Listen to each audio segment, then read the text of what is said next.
All EAD viewers, the astute amongst you will realise that I'm probably not in my garage currently. This that you can see here is a little bit of a clue as to what I'm up to. I'm actually sorting out my new acquisition. I'm at work looking at this. This is my new toy. She's a 3-litre Surf. She's been in the country for a little while, but is relatively clean, very little rust. I'm in the process of wax oiling underneath, undersealing it, because there's absolutely no protection on there whatsoever. I'm the second UK owner, apart from the importer, and she's pretty straight, really. She's been off-road. I'll put a few pictures up of a green laning trip we did the weekend. She was a work truck in a previous life, so she's a bit scruffy, but she's got it where it counts. The jobs that need doing on her though, I'm going to replace the rear gearbox mount because there's a bit of movement in the gearbox which is making the rear crank seal leak slightly. I've got a couple of new crank seals just in case it does need replacing, but obviously that's a gearbox out job, so I'll replace the rear gearbox mount first. I've fixed the tailgate. As you can see, the tailgate comes down and the lock mechanism in the tailgate was a bit iffy on this side, so I fixed that.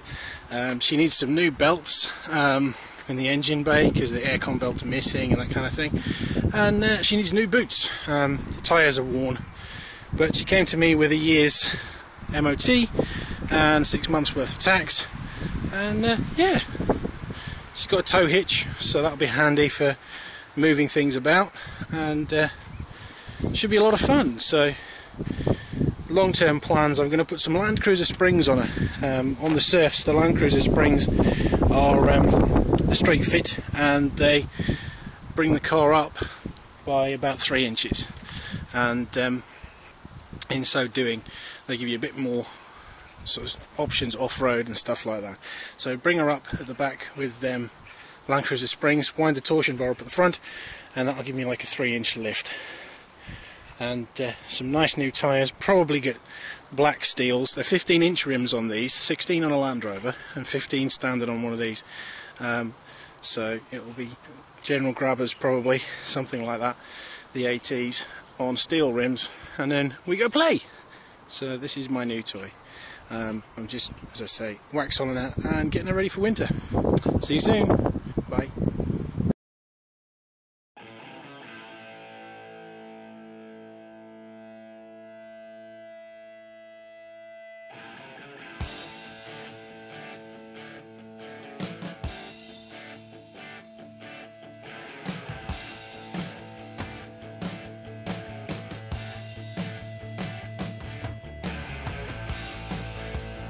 Hello again, leading on from yesterday's video where I introduced you to the Surf. Here's the heart of the beast.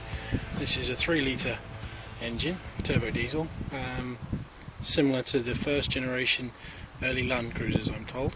I don't know a great deal more about it, to be honest. I'm still finding out.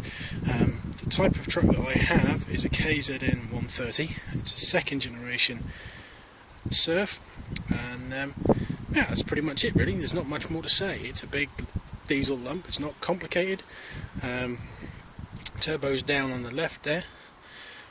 What jobs I need to do for this is, obviously you can see it's missing an aircon belt, the fan belts need replacing, just general tidy up stuff. As I mentioned earlier on, there is an oil leak. There is some oil residue at the back of the rocker cover, just sort of getting around to tidying up and stuff, but as I'm down at work at the minute, I'm not going to take things apart like to that level, just in case something goes awry and I can't get back home. In the process of sourcing a rear gearbox mount, which hopefully will be delivered, and I'll fit it this coming weekend. But there you go, there's the heart of the beast. I got my wax oiling done yesterday, just before we had the mother of all thunderstorms, and just pottering on. So catch you later, bye.